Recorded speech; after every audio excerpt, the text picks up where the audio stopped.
Welcome to the SHRI video training series.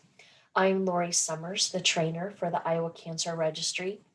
This presentation will cover treatment for breast cancer, including surgery. The invasive breast NCCN guidelines spans 104 pages. Because of the copyright, I'm not able to reproduce any of these forms. Because there are so many details to treatment, we'll briefly talk about some of these treatments.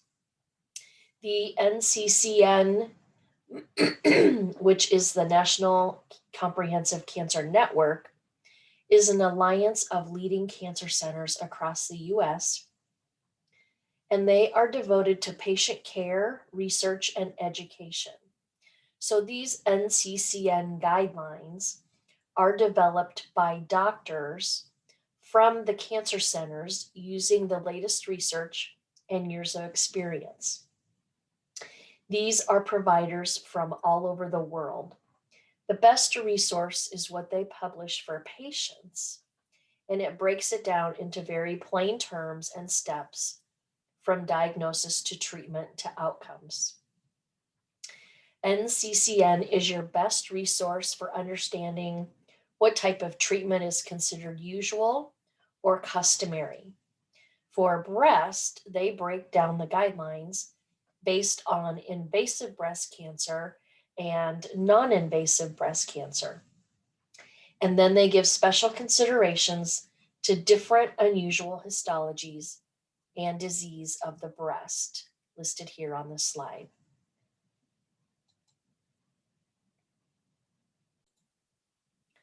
There are numerous options depending on the specifics of the breast cancer stage, the histology, the markers, any extra biological tests that they might run. So typically you will see surgery to the breast and or the lymph nodes. Depending on the type of surgery, then they may go on to get radiation therapy. If the nodes are positive, they would most likely get chemo. And if the receptors were positive, they would get hormone or endocrine therapy. If the HER2 is positive, then they would get HER2 therapy. These patients are also susceptible to bone density problems. So some of the drugs you might run across have to do with treating bone targeted therapy. And then, of course, clinical trials. So adjuvant and neoadjuvant, these are two important terms. Keep these in mind as the terms, especially neoadjuvant, should give you a yellow flag, because when it comes to staging breast cancer, if they've been given neoadjuvant treatment, it's going to affect a lot of your EOD staging, your AJCC staging. And so anytime you run across treatment, systemic or radiation given prior to surgery, they do that in an attempt to shrink the tumor or destroy the regional mets before they take the person to surgery. So I do want to spend some time looking at the surgery procedures and codes, especially the lymph node surgery. This has always been an area that needs clarification. In our QC review, surgery of primary site was correct 79% of the time, and that did fall below our desired 85% goal in our batch reviews. The scope of lymph node surgery was correct 85% of the time, so it will be worth digging into these two fields. Here's the note in the SEER manual, page 168. And remember, when I give page numbers, I'm always giving the PDF page number that you can search at the top of the manual. So on page 168 in the SEER manual, coding an excisional procedure and a date, even if an incisional biopsy is done. Incisional is an older term, meaning taking part of it, but not intending to take all of the tumor. So, for instance, a stereotactic needle biopsy intends to get a piece of the tumor. Sometimes it gets all of it. This rule affects the date of surgery because you will still code the highest code for the most invasive or definitive surgery that was done. COC programs, you do have a diagnostic surgery field separate from your resection surgery field.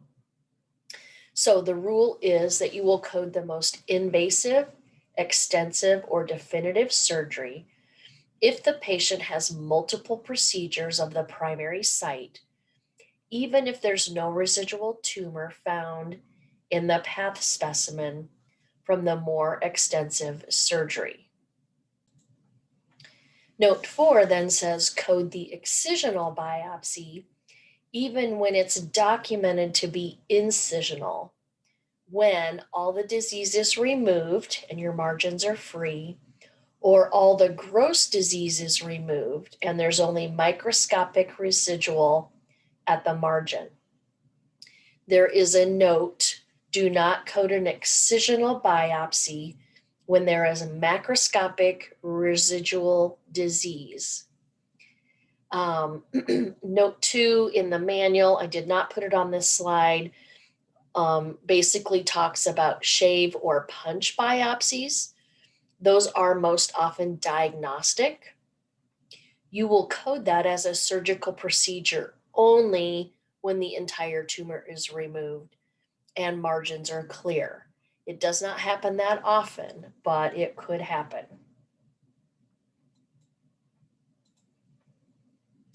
So breast conserving surgery, or BCS, is surgery that removes the cancer, but not the entire breast. This includes a lumpectomy or a partial mastectomy. Those are two types of BCS. So the lumpectomy is defined as just removing the lump and a small amount of normal tissue around it. A partial mastectomy removes the part of the breast that has cancer and some normal tissue around it. This procedure is also called a segmental mastectomy. So here's a picture of what that looks like. The dotted lines show the area containing the tumor that is removed and some of the lymph nodes that may be removed.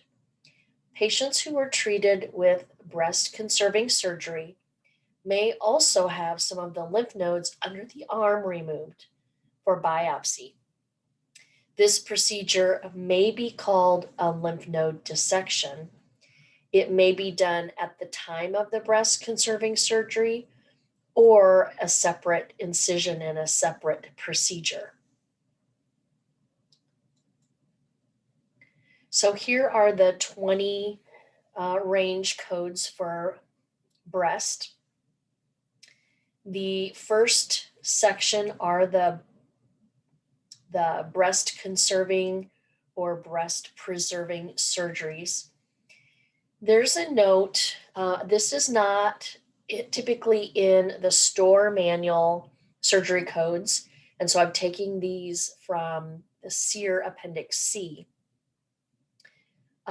So when any procedures 20 to 24, these are considered breast conserving or breast preserving. And the SEER note right below that, if you have 20 to 24, so for instance, a lumpectomy, and they do reconstruction, you only need to code the procedure, the lumpectomy 22, as the surgery. If the patient has a lumpectomy and the margins are positive, and at the same operating room procedure, they go back in and take a few more margin pieces to make sure they get a negative margin. That is the same procedure. You're still going to code a 22. So according to the Commission on Cancer, re-excision of the margins intraoperatively during the same surgical event does not require additional resources, and you code it 22. If they would have a subsequent re-excision of lumpectomy margins during the separate surgical event, it would require different anesthesia, different operating room, a different surgical staff. Then it qualifies for a 23. But you can see the difference between 22 doing it while they're in that surgery for a lumpectomy versus sending them back to surgery for a 23 to re-excise the biopsy site. Code 30 also includes reconstruction, and you can see that note here, cases coded 30, which could be nipple sparing mastectomy. It might say nipple skin sparing mastectomy. These are all included in code 30.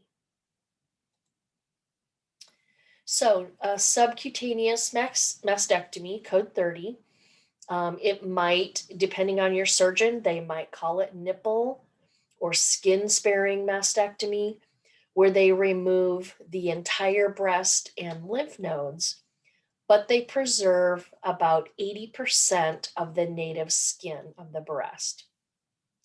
This facilitates immediate breast reconstruction. So when you code 30, that is considered to have undergone breast reconstruction. Okay, so total simple mastectomy. The dotted lines show where the entire breast is removed. Some lymph nodes under the arm might be in that specimen, but the lymph nodes removed are not a formal dissection. So in this case, they're taking what they get in the breast tissue when they remove the breast. So these would be considered intramammary nodes or within the breast nodes. They are regional, but they are not a formal dissection. Then looking at this group of 40 codes, remember for this group of codes, there is no axillary dissection. So if you only have a sentinel lymph node biopsy and a simple mastectomy, it's coded here. If you have a mastectomy NOS and an axillary dissection, you have to move up to the 50 range codes. There are numerous codes in this surgery range, and you can see that these codes do allow the reconstruction information. And we'll talk a little bit more about the reconstruction procedures in a few more slides. My advice to you is to take the information from the op report and text the best that you can based on the procedure that is done. So this range of 40, a total simple mastectomy removes all the breast tissue, the nipple, the areolar complex, but an axillary dissection is not done. So that would be your flag. If you have an axillary dissection, you know you need to move past this group of codes because you cannot code it in the 40s. Okay, I want to highlight some of these SEER notes in the 40 to 47 and 75 because they talk about tissue reconstruction, tissue expander, and the reconstruction reconstruction for tissue is when they move human tissue or skin. So the SEER note for code 43 for a simple mastectomy with tissue expanders is implied that they are going to do a reconstruction. So tissue is live tissue that they're moving from another area of the body. A tissue expander is a external uh, piece of material that they're putting into the breast cavity to expand the skin to allow for reconstruction. If you have the contralateral breast that reveals a second primary, then you know each breast is abstracted separately. Then you would code 41 for the first primary, and the surgical code on the contralateral breast would be whatever's performed on that breast. So you split those up if you have two primary breast cancers. Tissue expander at the time of the original surgery means reconstruction is planned as first course therapy. So code the mastectomy and the reconstruction, which would be the 43 to 49 codes, regardless of timing. These words trip people up all the time. And we'll look at, I've got a couple more slides to look at. So let's go down to the 50 range codes then. You can see here that they intentionally do a lymph node dissection with the specimen of the breast. So this begins starting, we're past the 40 range now, we're into the 50 range breast codes. This is removal of all the breast tissue, the nipple, the areolar complex, the variable amounts of breast skin in continuity with the axilla. They may or may not take a portion of the pectoralis major muscle. So you are still looking to code the most invasive, extensive, or definitive surgery for your surgery of primary site field. Okay, so there's some SEER notes again for this range of codes. In continuity or en bloc means that all the tissues were removed during the same procedure, not necessarily the same specimen. Remember, tissue in this group of codes for reconstruction means human tissue, in contrast to artificial implants like tissue expanders. Placement of the expanders implies that reconstruction is planned as first course. If you assign 51 or 52, an excisional biopsy with an axillary dissection followed by a simple mastectomy during the first course therapy, you will code cumulative results of surgery. So in this case, that would be a modified radical dissection. So you've got an excisional biopsy of the breast. They did an axillary dissection. You have a simple mastectomy. You know you can't code in the 40 range because you've got an axillary dissection. So you need to move up to the 50 range codes. If the contralateral breast reveals a second primary, again, each breast is abstracted separately. You would code 51 for the first primary, and whatever the contralateral breast procedure was done, you would code that. For single primaries, only code removal of the involved contralateral breast under surgery other field. That does not happen very often.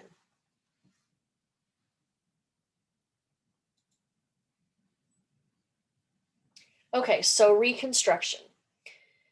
This is confusing just because of the terminology. If you see the word tissue expander, a lot of people think that automatically means tissue. Um, so again, tissue expanders are implanted as the first step in a two-step procedure to expand the tissue of the breast or the skin to make room for the implant. This is not the transfer of human tissue to the breast area to create a new breast. So read those codes carefully. Human tissue reconstruction will involve actually moving tissue from one part of the body, like the belly, to the breast area. So the path report will define this process in their reconstruction.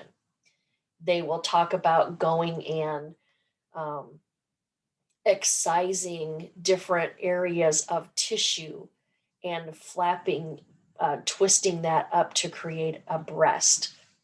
There are numerous YouTube videos available.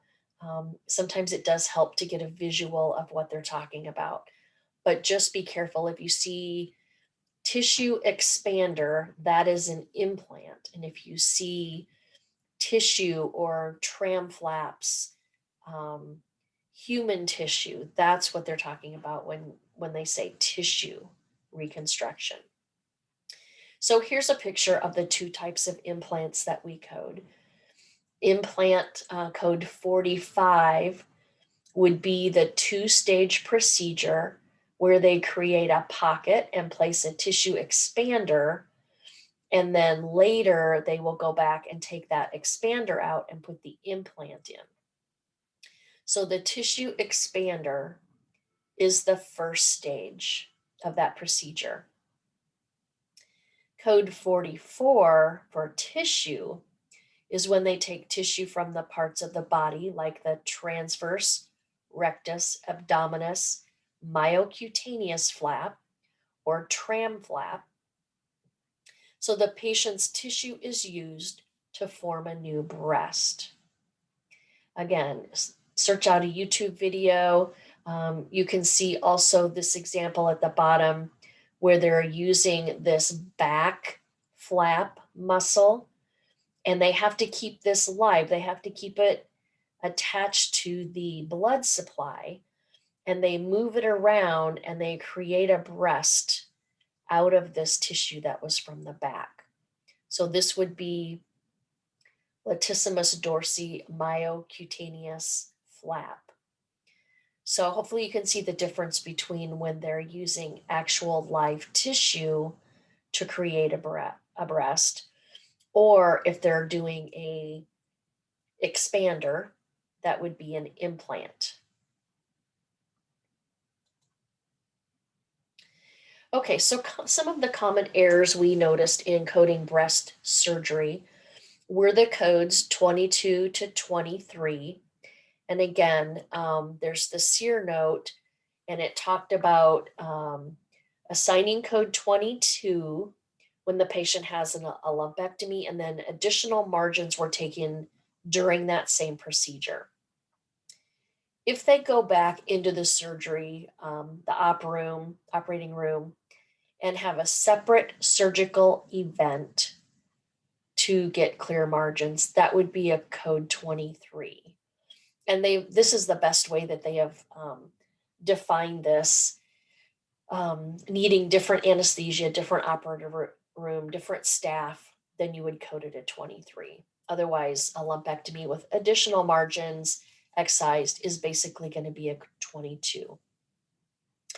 And then the group of 41 and 51 surgery codes, remember, a total simple mastectomy removes all the breast tissue, but an axillary dissection is not done.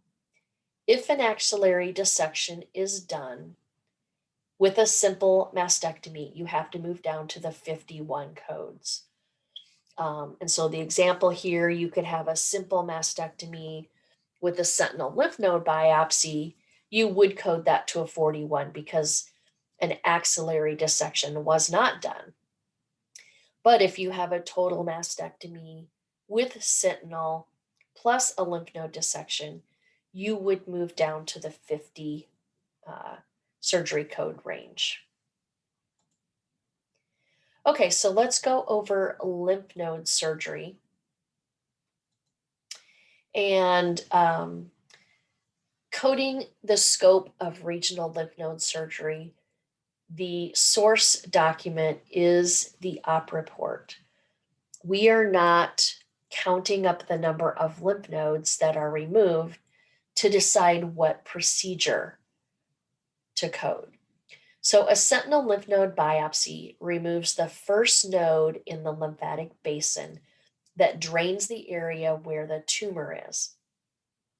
They call it the sentinel because nothing can get passed into other lymph nodes past that first sentinel node. If that's positive, then they know that some of those other nodes probably or could be positive. If that sentinel node is negative, the whole purpose of that is knowing that that's the sentinel node, that's the wall, and so nothing else can get past that. If they do an axillary lymph node dissection, then that's multiple nodes along that lymph node chain that drains the area of that tumor. And so both of those are regional codes. A sentinel lymph node is regional, and anything done in the axillary dissection is considered regional. So remember that the scope of lymph node surgery describes the procedure of removal, biopsy, or aspiration of regional lymph nodes during initial workup or the first course therapy. Again, use the op report. Look for sentinel lymph node biopsy alone, or it could be combined with a regional lymph node dissection, or it could fail to map. So if they did the sentinel lymph node biopsy procedure, injected the dye, tried to get the tracer in there, and nothing is found, they call that fails to map. And then they often go ahead and do a regional lymph node dissection. That doesn't mean they didn't do the sentinel lymph node biopsy, it just failed to map anything. So you still code that. They want to know what procedures were done. And so looking at the op report, you would know that they attempted a sentinel lymph node biopsy, it failed to map, and they moved on to a regional dissection. These are regional lymph nodes only. This field is cumulative. So add up all the lymph nodes removed during each surgical procedure performed as part of the first course of treatment. Code the removal of regional nodes for both primaries when the patient has two primaries with common regional lymph nodes.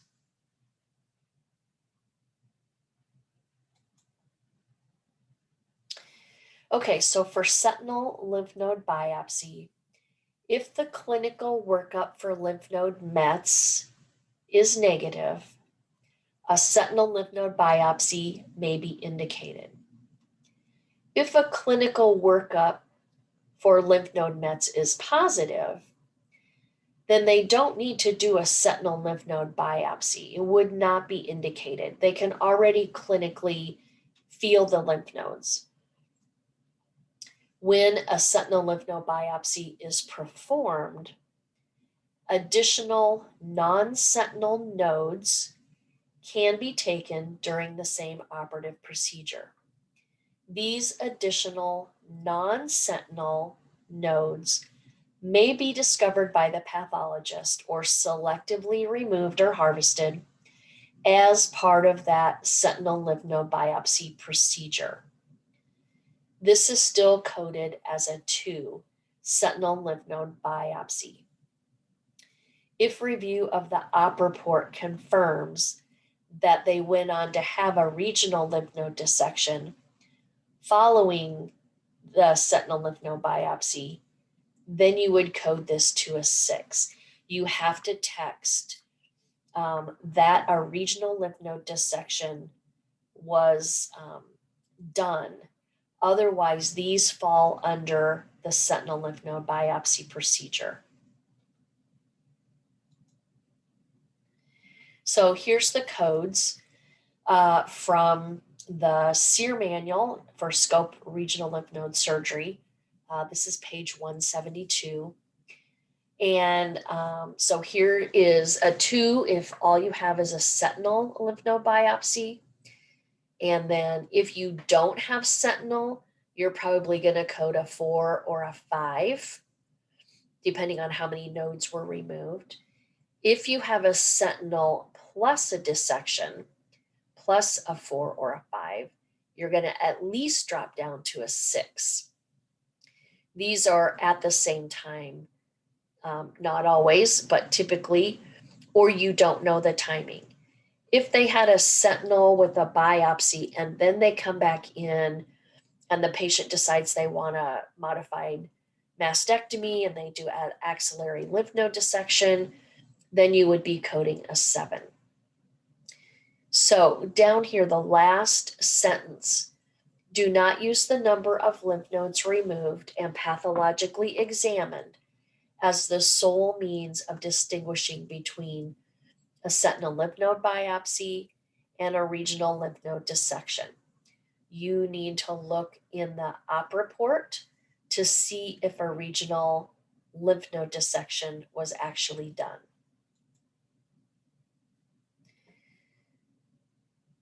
So there's an entire page in the SHRI manual on coding instructions for breast. This goes on through several pages. Basically, remember, don't count the number of nodes to determine the procedure alone. You need to look in the op report. Excisional biopsy or aspiration of regional lymph nodes for breast cancer is uncommon, where they would just go in and isolate one single lymph node and remove that. Typically, that's not done.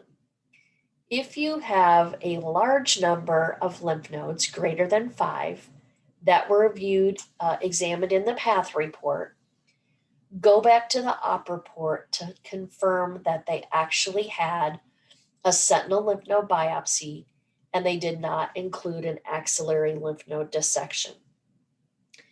If it fails to map and no sentinel lymph nodes were found, again, look at the op report to see if an axillary lymph node dissection was carried out and additional axillary incision was made.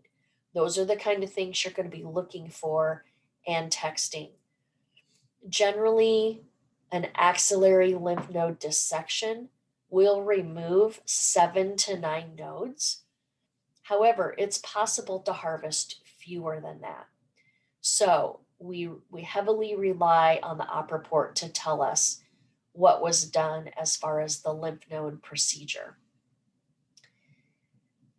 If they have a sentinel plus an axillary dissection, probably in the range of 7 to 9 nodes.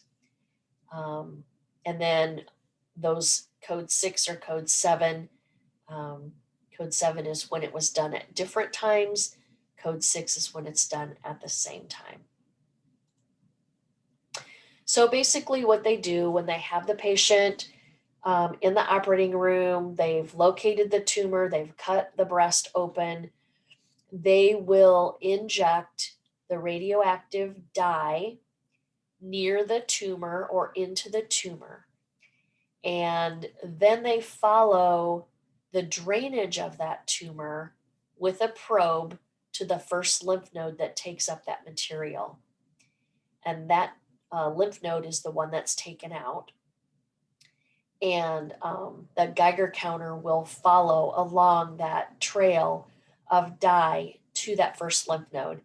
And then when they take that out, they also check that node, not only with the Geiger counter, but then they send that to path. And that's how they know if that sentinel node is positive or negative. So the date of sentinel lymph node biopsy is a new field for cases 2018 forward. This is required for breast and cutaneous melanoma only. And they only want the date of the sentinel lymph node biopsy. So in this field, do not include the FNA or a core needle biopsy or a core biopsy. They only want the sentinel lymph node biopsy date. If a sentinel and an axillary lymph node dissection is done at the same time, the dates will be the same for date of sentinel lymph node biopsy and date of regional lymph node dissection.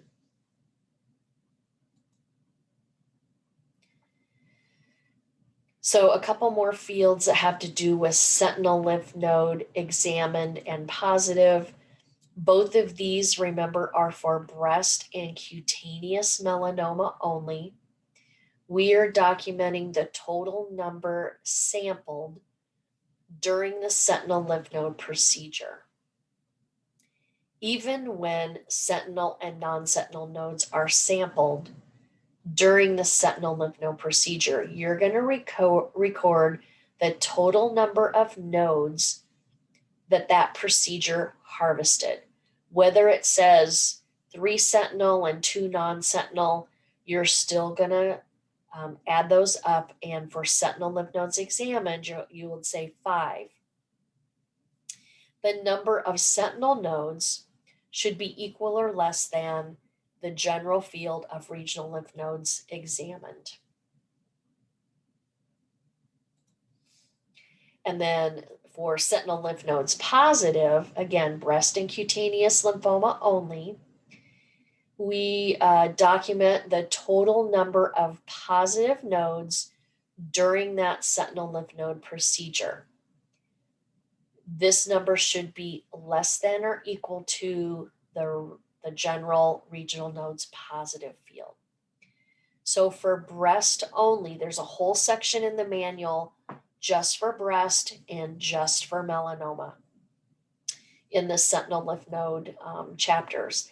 And so for breast only, sentinel lymph node positive will be coded 97 when you have a sentinel lymph node biopsy performed during the same procedure as a regional lymph node dissection or axillary lymph node dissection. If you have isolated tumor cells, the sentinel lymph nodes are negative when only positive ITCs are identified.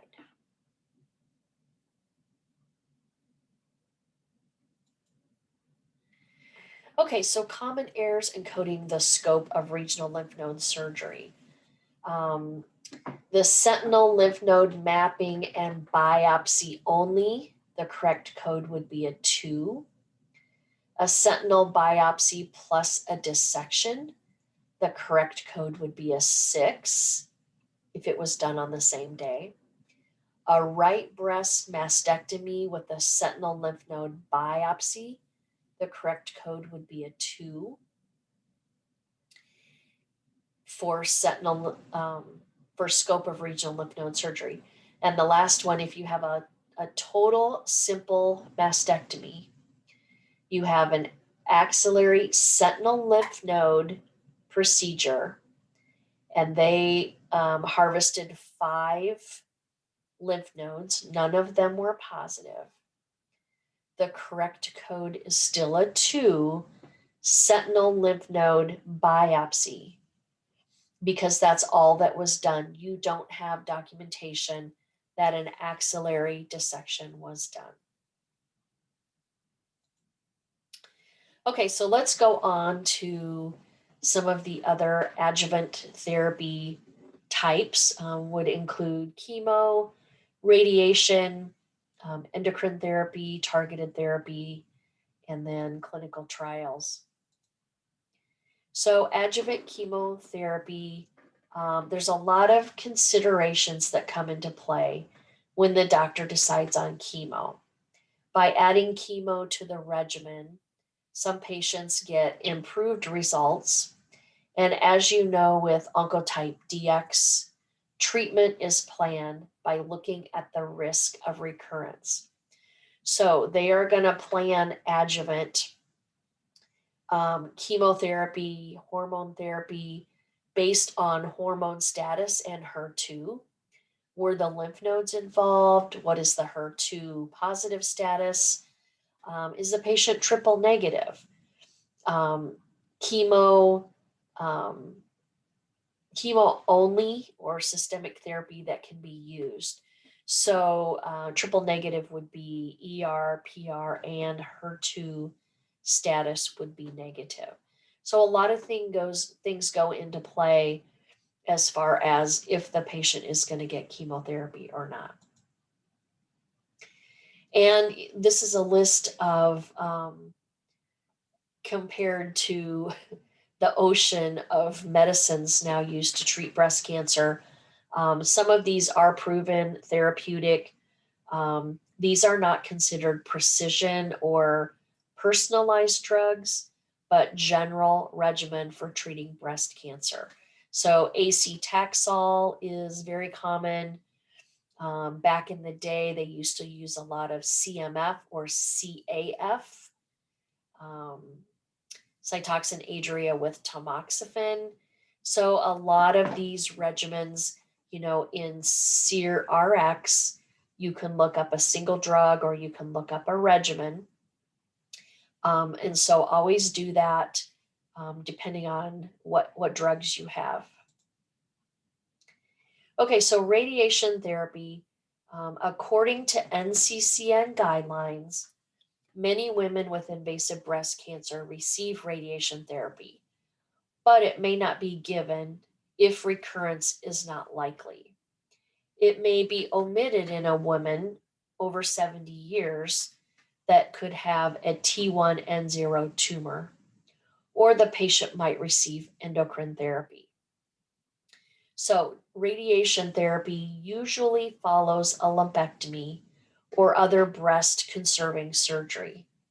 They might use radiation preoperatively to shrink a large tumor before surgery. Postoperatively, if they feel like they don't have all of the tumor removed, or they've got a large tumor that's next to the ribs or the chest wall muscle. And then obviously they would use radiation to treat chest wall recurrence, metastatic disease. And so think of radiation typically as you're going to look for it after a breast conserving surgery. So if the person is older and they don't want to mess with that, and they have a modified radical mastectomy, then you would not expect that person to get radiation therapy. So this type of radiation only treats the lumpectomy site where the tumor was removed. So this is accelerated partial breast irradiation, or APBI. This picture shows mammocyte, and they put the catheter in while they're in the OR, and then this woman comes back for 5 days and gets radiation, and then they take the catheter out. So this is the safest among older women, so 50 and older, with hormone positive T1 and 0, and the BRCA genes would be normal. So even if this specific mammocyte brand is not used, they are still using this procedure for limited exposure, 5 days instead of 6 weeks of radiation. Intraoperative radiation therapy is administered as a single treatment during surgery. It is much more convenient for patients. There's no repeated visits. So, say this woman has a lumpectomy in the OR, and then they have a cavity, a tumor bed cavity, where they took the tumor out. they have a special radiation probe that they put down into the cavity, and it takes about 30 minutes, and they will radiate that area. Then they remove the device, they sew the breast up, and that woman has had surgery and radiation in one day. So, preoperative neoadjuvant radiation. So, remember, neoadjuvant is our flag.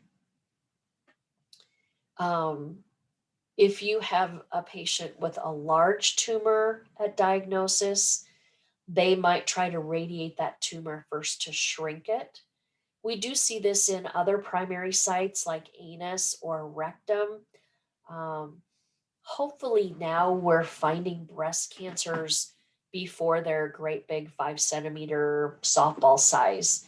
But there was a study that looked at these larger tumors, 2 centimeters and greater, or with positive lymph nodes. And so radiation is a feasible plan for these kind of women. They have good long-term local or regional control, typically a size T2 to T4, or if they have positive lymph nodes.